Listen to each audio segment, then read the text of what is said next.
guys! So for today's video, itour ko kayo sa bahay namin na maliit pero maganda. Diba?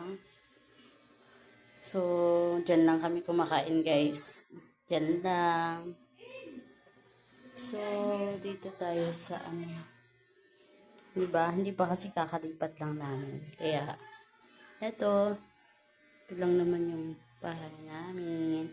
Isa lang yung upuan kasi syempre kakalipat pa lang. Diba? O, pa.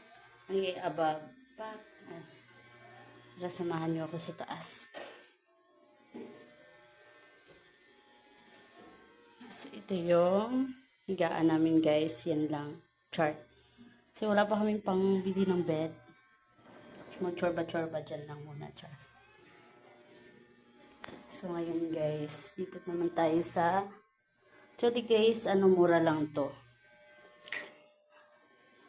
Nagre-rent lang kami dito guys. Ito naman yung CR namin guys. So, kasi kaya ganyan. Maglalaba ako ngayon guys.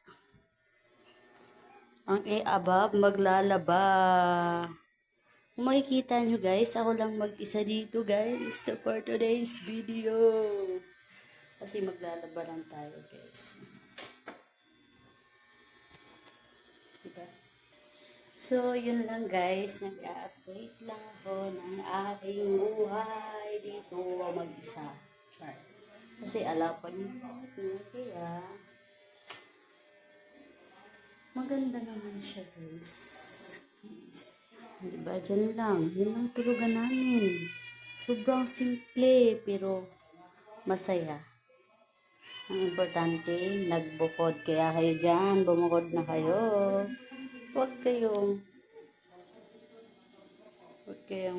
magsarili kayo ng bahay. Para walang masabi, di ba? For today's video, so yun lang guys. Bye. Thank you for watching.